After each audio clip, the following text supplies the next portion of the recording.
चढ़ा आषाढ़ गगन घन गाजा, साजा बिरह दुंद दल बाजा।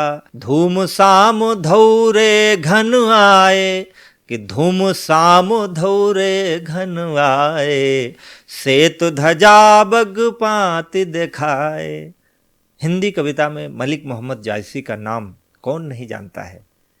और हिंदी काव्य में एक विधा होती है बारहमासी, एक पद्धति है काव्य लिखने की, जिसमें 12 महीने में प्रेम के विभिन्न स्वरूपों को कवि अपनी भावनाओं को आरोपित करके गाता है।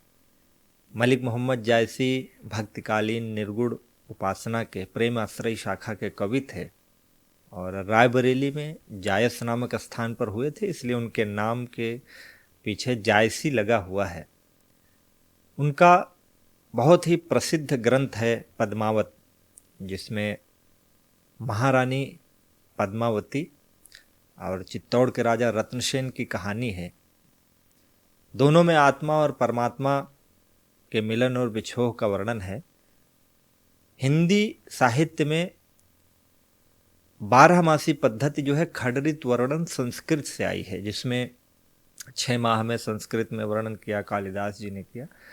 मलिक मोहम्मद जायसी को इस 12मासी पद्धति का प्रयोग करने वाला पहला कवि माना जाता है हिंदी में, जिन्होंने 12 महीने में नायक और नायिका के विरह और मिलन का सांगोपांग वर्णन किया, जिसमें प्रकृति में उन्होंने अपनी भावनाएं आरोपित की हैं।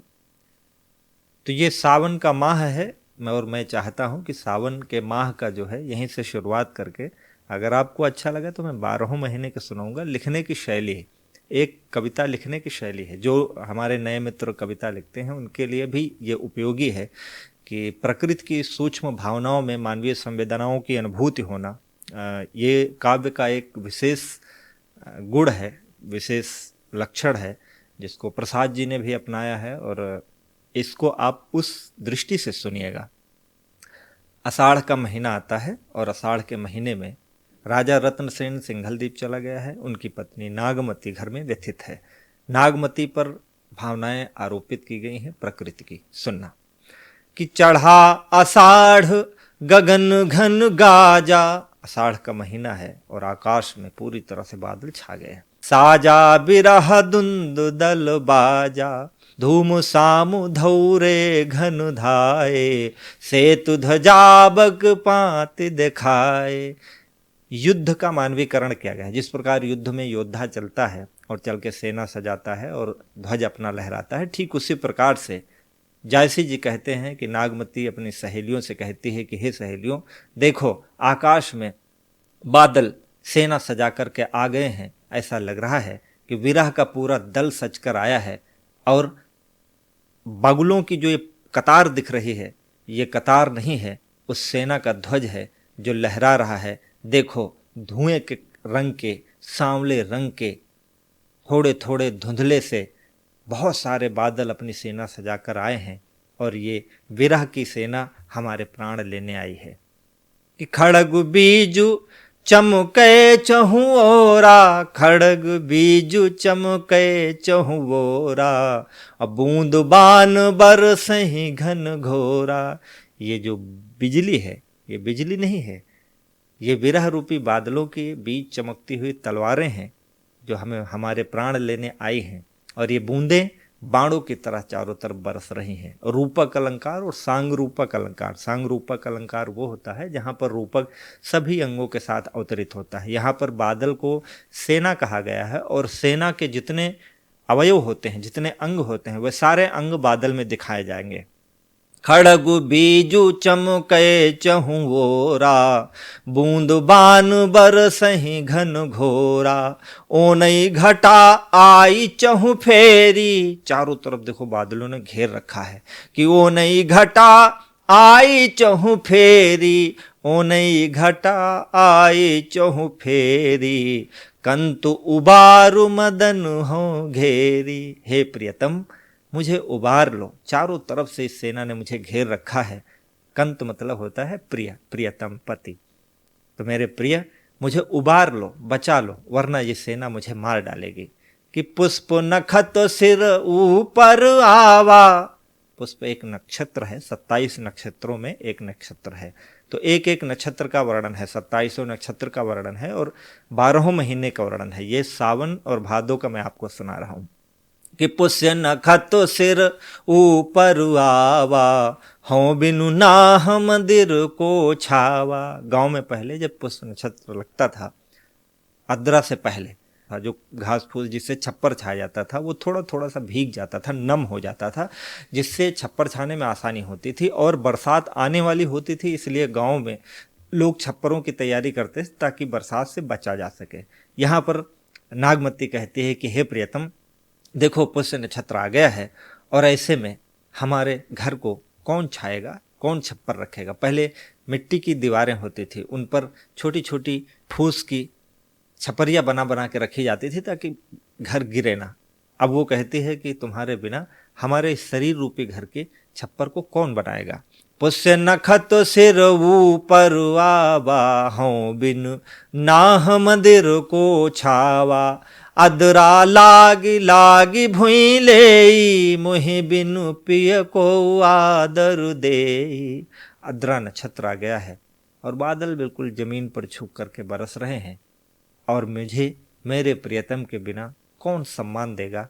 ऐसे में पूरी धरती जलमग्न हो रही है और मैं अकेली एक हूँ जिस पर कोई प्रभाव नहीं पड़ रहा है। हे प्रियतम, जिन घर कंता ते सुखी, तिन्हु गारो औ गर्भ, कंतु प्यारा बाहिरे, हम सुख भूला सर्व। कहते जिनके प्रियतम हैं घर में, उनको गर्व है, उनको अभिमान है कि उनके प्रियतम हैं और उनका घर पूरी तरह सुरक्षित है।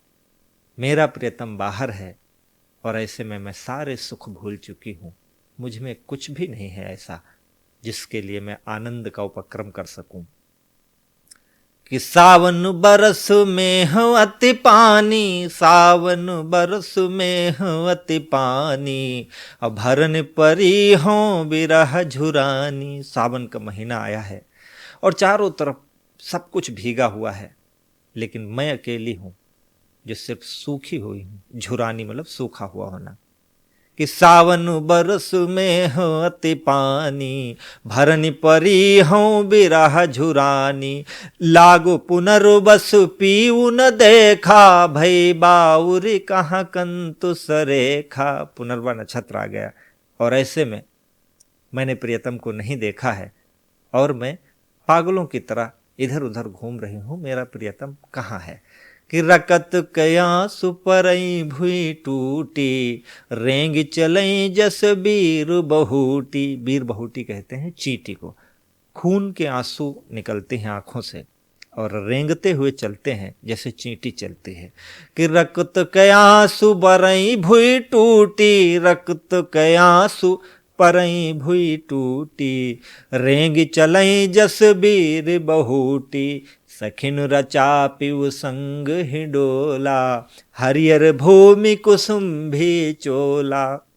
सखियों ने हिंडोले बनाए हैं और सब झूला झूल रही हैं।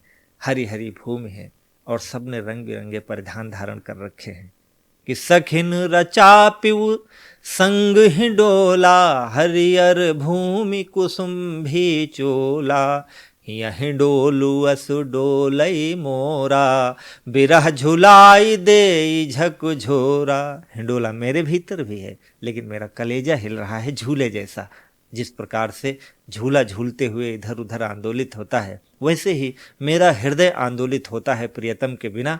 और ये जो बिरह है वो उस पे झकझोरा दे रहा है, अर्थात उसे झुला रहा है, उसे धक्का दे रहा है। कि यहीं डोलू अस डोलई मोरा, बिरह झुलाई दे झकझोरा। कि बाटू असूझु अथाह गंभीरी, जीव बाबुर भा फिरई भंभीरी, जग जल बूढ़ जहां लगिता की, मोरी नाव खेव को बिनु था की। कहती है कि रास्ता असूझ है, अथाह है और इधर उधर मन भटक रहा है। जहां तक दृष्टि जाती है वहां तक जल ही जल है, लेकिन मेरी नाव खेने वाला कोई नहीं है, मेरी नाव चलाने वाला कोई नहीं है सिवाय प्रियतम के।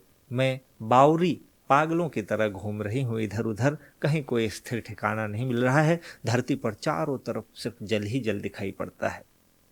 पर्वत समुद्र अगम बिच, बीहड़ घन बन ढाक, किम कै भेंटो कंत तुम, नाम हे पाँव न पाख। पर्वत समुद्र अगम बिच, बीहड़ घन बन ढाक, किम कै भेंटो कंतु तुम, नाम हे पाँव न पाख। कहते हैं कि पर्वत, अगम समुद्र, वन, बीहड़, कहाँ आऊं, किधर जाऊं जिससे मेरी तुमसे मुलाकात हो सके। हे प्रियतम, ना तो मेरे पाँव हैं और ना ही मेरे पंख हैं, आखिर मैं तुमसे कहाँ आकर मिलूं। ये कविता जो है मलिक मोहम्मद जायसी की, ये भारतीय दर्शन की कविता है। इसमें सूफी काव्यधारा का समावेश किया गया है। सूफी काव्यधारा में प्रियतम को परमात्मा और आत्मा को प्रियतमा मान करके काव्य रचनाएं की जाती हैं। परमात्मा निराकार है, कहाँ है कुछ पता नहीं है, और उसको खोजने के लिए आत्मा प्रेयसी के समान भटकती रहती है। 12 महीने में किस तरह भटकती है, 12 मासा पद्धति के माध्यम से बहुत ढंग से समझाया है मलिक मोहम्मद जायसी ने। आपको ये काव्य रचना कैसी लगी? पिछले दिनों मैंने गोस्वामी तुलसीदास जी का वर्षा वर्णन सुनाया था, वर्षा ऋतु वर्णन। मलिक मोहम्मद जायसी ने भी 12 मास की पद्धति का अनुकरण किया है। तो ये सावन और भादो मैंने आपको सुनाया। अगला महीना कार्तिक का शायद होता है, तो मैं कार्तिक का भी सुनाऊंगा, लेकिन अगर आप इसे पसंद करेंगे तो। नमस्कार।